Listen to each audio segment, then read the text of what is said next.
Nah kalau kita fotografer nggak bisa begitu, kita siang malah tidur. Saat mereka jalan-jalan kita siang tidur. Emang nggak ngedit, tapi kameranya yang ngedit. Emang kita bisa bilang no edit karena kita nggak masukin ke laptop. Iya. Tapi padahal itu kameranya yang memproses itu loh. Nah, teman dari India ini mereka wawasan astrofotografinya lebih luas dibanding gitu. Bahkan aku nggak tahu namanya apa, dia bisa tahu gitu loh. Ternyata di situ ada satu bentuk kayak awan, which is sebenarnya itu bukan awan, tapi itu gugusan bintang gitu. Jadi makanya kalau misalnya teman-teman udah lihat di Instagram atau dimanapun foto-foto konsepan foto semut yang lagi ngangkat barbel lah, atau lagi makan tarik-tarikan lah, nah itu sebenarnya konsepan di setting gitu.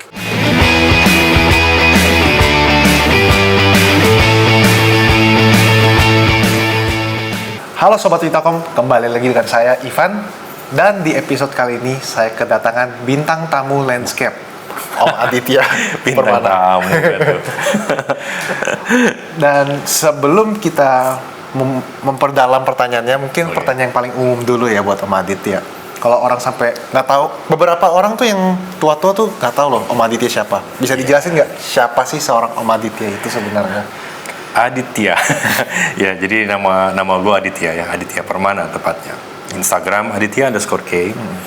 Dan dalam dunia fotografi sekarang gue udah masuk ke tahun kesekian jadi Nikon Creator Partner. Ya. Dan sebenarnya kalau dibilang siapa ya sama lah kayak orang-orang lain, fotografer.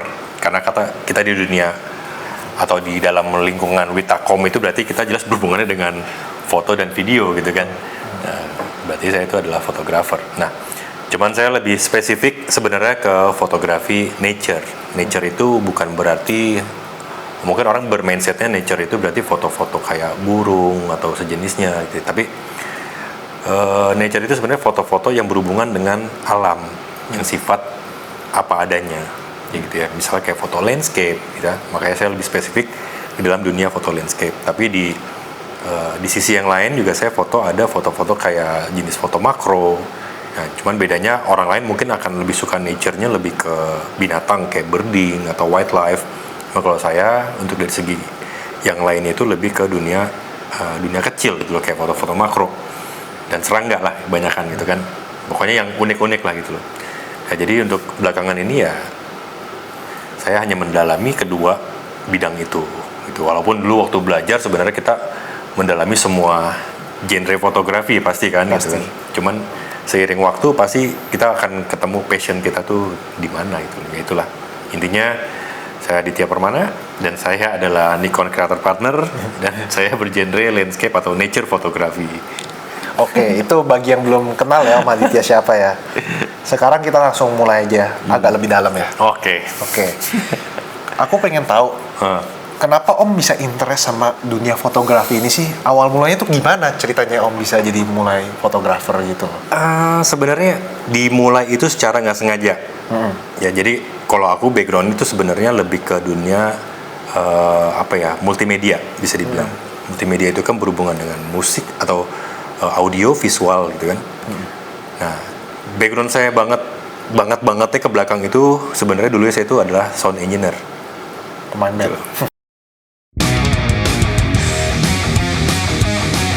Ya, itu salah satu juga pemain band. Cuma kalau kita bicara sound engineering, berarti orang yang ada di belakang layar saat orang-orang lain sedang rekaman, gitu, recording. Nah, saya itu ya bisa dibilang operator lah kasarnya, operator musik rekaman, gitu loh. Dan punya studio recording sendiri waktu awal-awal dulu gitu ya. Dan sampai sekarang pun sebenarnya masih ada studio recordingnya. Nah, jadi ceritanya itu sebenarnya kenapa bisa terjun ke dalam dunia fotografi, itu yang tadi saya bilang itu secara nggak sengaja. Tapi kalau dari segi duluan saya lebih duluan main di video sebenarnya.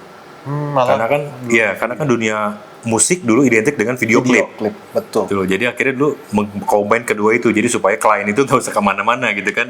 Lu rekaman di gua, ntar bikin video klipnya juga di gua gitu loh. Betul. Jadi makanya lu belajar itu duluan ke video. Nah, cuman di tahun 2000 berapa ya, sekitar 2009 sampai ke sini lah, itu industri musik, mungkin kalau teman-teman yang main di musik pasti tahu, industri musik itu down ya. Nah, akhirnya itu saya memutuskan untuk bikin kayak semacam flyer buat studio saya. Gitu ya, tujuannya kan buat iklan. Nah, cuman daripada saya hire fotografer, mikirnya kenapa nggak beli kamera aja buat invest. Atau jadi bisa dipakai terus gitu loh, Foto sendiri. lebih panjang gitu kan jangkanya kan. Nah, akhirnya itulah beli kamera, dan itu dulu pertama kali beli kamera itu kamera DSLR Nikon D3100 lensa kit. Gitu. Nah, nanti setelah itu dicari referensi gitu kan. Referensi dari majalah-majalah audio dulu kan banyak tuh. Nah, cari angle-angle yang bagus, tinggal ngikutin, nyari majalah. Karena dulu nggak kayak sekarang kan. Kalau sekarang kan ada YouTube, ada apa, kita lebih gampang. Nah, kalau dulu nyari referensi itu ya cari majalah. Ya kan? Cari majalahnya, ngikutin angle-nya. Ternyata pas nyobain, kok nggak bisa gitu. Terutama dari segi kadar bokehnya gitu ya. Karena lensa kit kan. Nah, lensa kit itu kan nggak akan bisa ngejar bokeh-bokeh kayak bukan 1,8, 1,4 gitu. Dan dari situlah akhirnya jadi melajarin, ini kenapa bisa begini, kok saya nggak bisa pakai ini. Ternyata itu tadi masalah di lensa. Nah, akhirnya mau nggak mau beli lensa. Dengan beli lensa, pasangin, baru bisa ngikutin foto yang jadi bahan referensi. Udah sih mulai dari situ. Cuman, nah karena tadi itu ya tahun segitu industri musik udah mulai agak turun. Jadi saya udah punya banyak waktu kan. Jadi waktu tuh banyak. Kalau sebelumnya itu masuk studio itu jam 9 pagi, keluar studio jam 11 malam. Jadi sibuk Setiap hari. banget ya. Setiap hari. Ini hampir gak ada libur ya? Nggak ada libur. Bahkan pernah satu waktu ada pemilu ganti presiden aja gue nggak tahu. Buset. Gara-gara saking muter-muternya Iya, saking padatnya itu jadwal gitu loh dulu tuh. Nah, pas zaman yang pas udah mulai kena kamera tuh kebetulan udah mulai punya waktu agak kosong. Jadi pas waktu kosong itu akhirnya gue punya teman juga, teman di audio engineering juga, dia punya hobi foto juga. Gitu loh. Nah, akhirnya ya karena satu server nih ibaratnya kan, audio juga, dia moto juga. Jadi aku ngedeketin dia mikirnya buat belajar foto. Ya udah. Akhirnya sering hunting foto sama dia bareng, terus masuk dalam grup fotografi pertama kalinya di situ, zamannya masih BlackBerry, BBM, pin BBM masih pakai pin gitu ya. Nah, terus ya udah dari situ banyak referensi dari teman-teman yang ada di grup juga gitu kan. Mereka kan sharing foto-foto juga, Masih aktif ya? masih aktif banget gitu loh. Dan foto-fotonya bagus-bagus gitu kan. Saya yang pertama gue lihat itu ada foto serangga unik gitu kan. Dan itu yang jadi apa ya? Tantangan gitu loh, buat saya itu jadi tantangan. Kenapa? Karena kok bisa ya moto laler sekecil itu gitu. Mukanya bisa gede gitu Bisa kan. kelihatan matanya, Bisa kelihatan kotak-kotak matanya ya. gitu kan. Ini gimana caranya gitu kan. Nah, ternyata begitu nanya-nanya harus menggunakan namanya lensa makro. Nah, pada zaman itu kan kamera yang saya punya kan Nikon D3100. Kalau beli lensa makro dilihat ternyata harganya jauh lebih mahal lensanya daripada kameranya kan. Gitu loh. Jadinya wah, ya namanya kita baru belajar pasti mikir lah ya. Buat invest lensa yang lebih mahal daripada body kamera itu pasti mikirnya sangat-sangat apa ya, sangat panjang gitu loh. Akhirnya ya coba mengakali itu dengan beberapa teknik lain, misalnya kayak ada menggunakan extension tube ternyata, atau bisa menggunakan close-up filter, itu kan ada jenis kayak Renox dan ya semacam itulah gitu. Nah, akhirnya setelah mencoba kayak gitu-gitu bisa menghasilkan foto kayak gitu, cuman at the end tetap pasti akan ada kekurangannya, dan itulah saatnya dimana kita akan merasa kurang dan waktunya berarti kita harus memang mengupgrade gitu kan, mengupgrade segala macam gear kebutuhan kita. Sebenarnya kalau ditanya awal mulanya sih itu tadi secara nggak sengaja sebenarnya buat bikin katalog studio recording saya sendiri gitu. Berarti sekarang kalau bisa aku simpulkan genre fotografi Om tuh dua ya, makro dan Kalau dia nature? secara spesifik ya dua, makro sama landscape. Cuman semua itu kan di base-nya ada di nature. Jadi Nature masih photography. dalam satu apa ibaratnya Dalam satu hub lah. Satu hub, masih nature lah hitungannya. Betul. Oke, kalau misalnya kita tanya makro dan city dan landscape itu, Om sebenarnya lebih prefer yang mana? Apa dua-duanya juga ya oke lah Om prefer atau nggak bisa dibandingin? Kalau itu sebenarnya saling, kalau buat saya sih itu saling menutupi gitu loh. Maksudnya saat aku bosan, terutama ya saat aku bosan foto landscape, ya aku bisa foto makro. Kayak namanya orang moto itu pasti akan ketemu yang namanya titik jenuh, Van. Benar. Ya kan? Ya, cuman aku mikirnya supaya kita tetap produktif, ya coba dialihkan ke genre yang lain yang aku suka juga. Ya, kebetulan kan aku sukanya di makro. Nah kalau makro ibaratnya kan kita nggak perlu harus traveling kayak foto landscape. Ya kan butuh traveling berhari-hari, kadang sampai seminggu, kadang sampai 15 hari gitu Capek kan. lagi. Capek. Nah, kalau makro kan ibaratnya kita bisa di rumah. Yang capek binatangnya. Yang capek binatangnya. Yang capek itu paling ya proses melatih kesabarannya aja sih kalau untuk makro.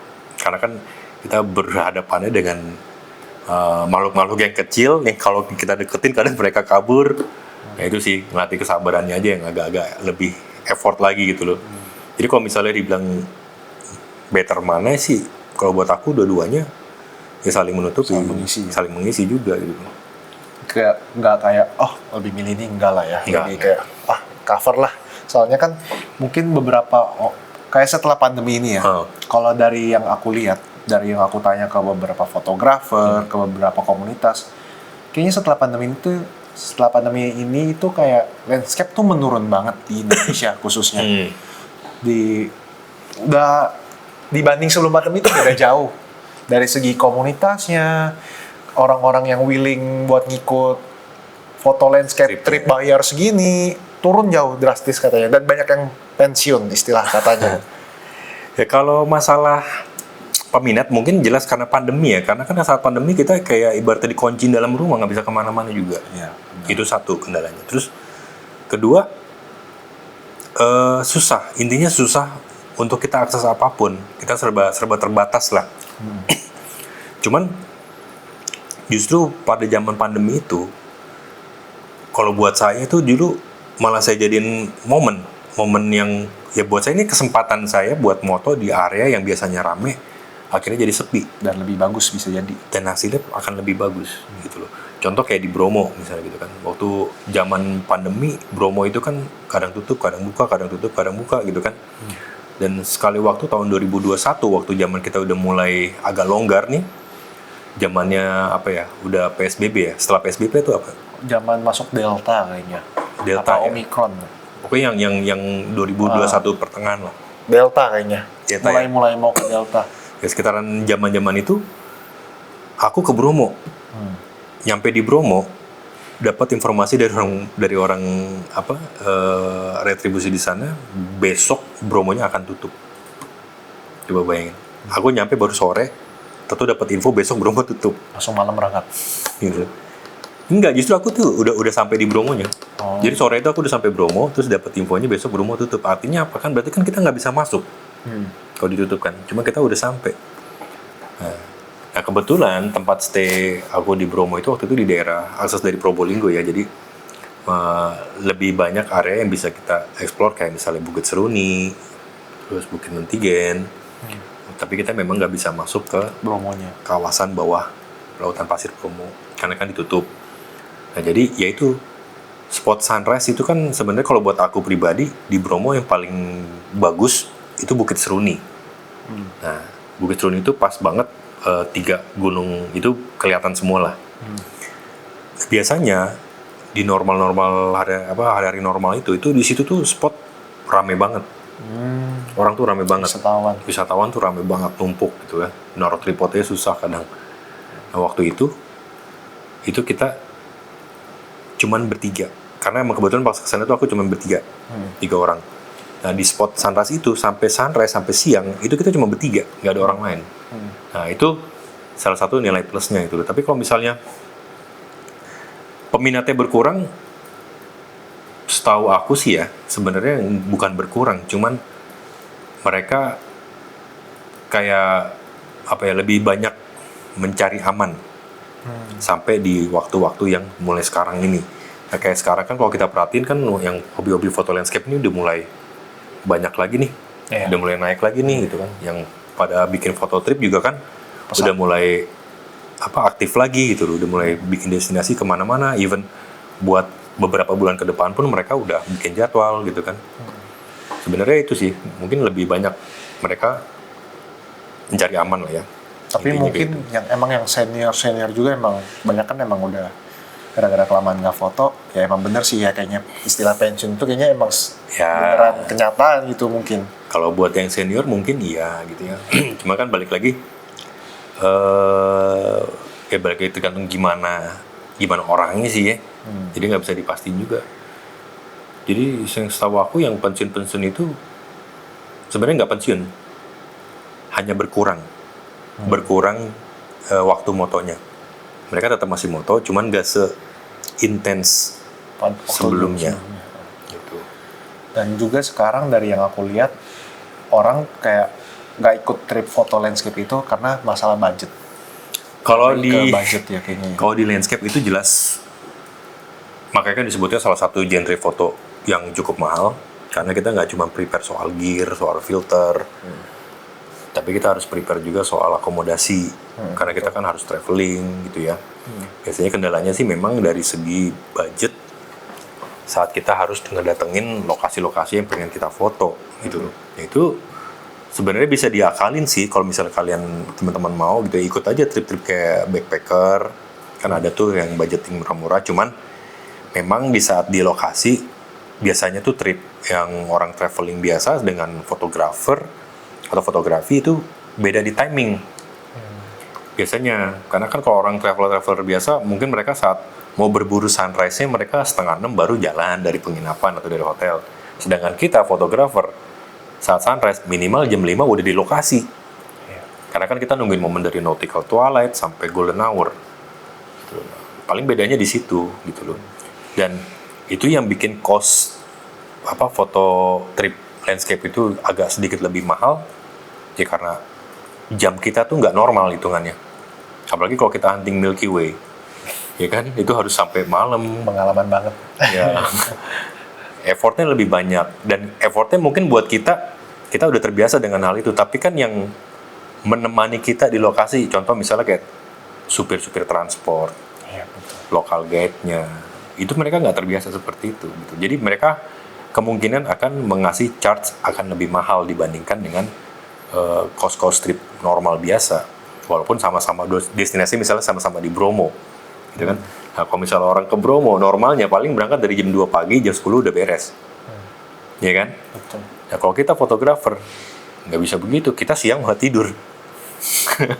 Saat mereka jalan-jalan kita siang tidur gitu. Nah, malam saat mereka tidur kita baru keluar. Berarti ini cocok juga nih bagi teman-teman yang di rumah yang susah tidur malam. Nah. Ikut trip landscape aja. Betul. Kan tidurnya di siang hari ya. Buat yang insomnia. Insomnia yang susah tidur banget, ikut landscape deh. Biar ada produktivitasnya. Betul. Bisa dapat sunrise, Sunset sampai sunrise. sampai sunrise ya. Iya, Sama dari jam. Milky Way malah. Iya, kalau dapat Milky Way itu lebih puas lah. Ya itulah. Dan terkadang pun landscape ini sebenarnya kayak nature ini sebenarnya kita nggak boleh kecewa ya. Kayak misalnya pasti ada aja kendalanya, misalnya nggak dapat foto bagus lah. Jangan sampai nggak expect, oh gue udah bayar harga segini nih, pasti dapat gambar bagus. Nggak boleh, itu sebenarnya nggak boleh expect itu ya om kayaknya. Oh, ya itu dia, nggak bisa. Kita nggak bisa berekspektasi terlalu tinggi. Makanya saat ikut atau mulai mendalami dunia foto landscape itu jangan punya ekspektasi yang sangat tinggi soal destinasi-destinasi yang kita datengin. Itu karena kita berhadapan dengan alam. Yang kita tahu alam itu nggak bisa kita setting. Iya. Ya kan? Saat kita datang cetar, ya alhamdulillah. Saat kita datang hujan, ya mau apa? Mau Indomie paling. Iya kan, berarti gitu. Dan ya nggak bisa menuntut orang yang bawa event foto tripnya juga. Iya, nggak bisa nyalahin. Iya, karena kan itu emang nggak bisa diprediksi gitu loh, nggak bisa nggak bisa disetting lah kasarnya. Alam itu nggak bisa disetting. Jadi Kita kan kalau cek HP mungkin nggak hujan, Ya. tapi tiba-tiba ternyata hujan kan bukan salah kita. Itu kan kalau kita ngecek HP itu hanya prediksi, betul. bukan suatu kepastian gitu kan. Jadi ya hanya untuk sekedar mengantisipasi. Cuman ya itu tadi yang namanya alam, walaupun di posisi kita nih misalnya hujan, gerimis, itu pun bisa jadi langit itu bagus ngeping. Karena aku pernah ngalamin kayak gitu. Dan itu satu posisi sangat-sangat dilema. Mau moto hujan tapi nggak moto langitnya bagus banget mungkin gitu loh. Nah, mau nggak mau akhirnya ya moto gitu. Oke lah kalau misalnya dari segi akomodasi bisa dikomplain kayak misalnya Iya. penginapan, makanan, transport, makan. Oke lah itu Itu nggak bisa masalah. dikomplain. Cuma kalau misalnya masalah foto hasilnya gimana, itu udah balik ke alam ya. Betul. Nah, balik lagi sih sebenarnya kalau misalnya sifatnya lebih kayak mentoring atau sejenis workshop eventnya, ya itu juga bisa komplain juga ke mentor ya. Iya. Kan karena mentor juga kan harus membantu peserta-pesertanya supaya bisa mendapatkan hasil foto yang setidaknya bagus lah. Dan mereka berharap ikut kan karena ingin belajar. Kalau mau sama sih susah. Iya, kalau sama mungkin susah Karena ada butuh waktu. racikan-racikan beda. Dan mungkin juga landscape ini banyak ya yang sekarang itu masuknya ujung-ujungnya kita kayak perlu post proses ya landscape ini. Oh, sudah pasti sebenarnya hampir semua jenis foto sih kalau menurut aku ya. Semuanya tuh butuh yang namanya post proses. Cuma bedanya dengan di era digital ini, kamera itu sudah bisa post proses langsung di dalam kamera. Istilah itu namanya adalah demosizing. Kenapa bisa? Karena di dalam kamera itu sudah ada misalnya kayak picture style, picture control. Betul. Nah, itu yang mengedit hasil foto kita di dalam kamera. Pictures ya benar. Gitu Yang loh. langsung ada settingan Nah, ke langsung dalam ada. customan. Iya. Nah, tapi itu kan formatnya harus JPEG. Gitu Nggak loh. bisa RAW. Nggak bisa RAW. Gitu loh. Nah, cuma kan orang berpikirnya dengan kita pakai picture style, foto, pakai JPEG, langsung upload, no edit. Oh, sebenarnya nggak seperti itu. Itu kameranya yang edit. Bukan kalau kitanya memang nggak ngedit, tapi kameranya yang edit. Emang kita bisa bilang no edit karena Iya. kita nggak masukin ke laptop. Iya. Tapi padahal itu kameranya ya. Kameranya yang memproses itu loh. Itu yang melakukan post proses itu ya kameranya. Gitu loh. Nah, istilah itu yang disebut dengan proses demosizing. Tuh, kalau bisa kita bicara no edit pada zaman analog pun ya sama gitu loh. Kita butuh proses yang namanya post processing. Yaitu ya cuci cetak. Cuci cetak itu ya post processing. Kalau kita nggak cuci cetak ya kita nggak bisa ngelihat hasil fotonya. Cuman istilah post processing ini kan udah beda. Di zaman digital ya pakainya laptop, pakai Photoshop atau pakai Lightroom atau pakai software-software lainnya. Karena sifat natifnya itu ya raw. Kalau zaman dulu natifnya itu ya klise. Gitu kan. Gitu. Karena klise nggak bisa kan dimasukin ke laptop, ke komputer mau gimana. Nggak bisa. Jadi butuh proses yang secara analog juga ya, cuci dan cetak.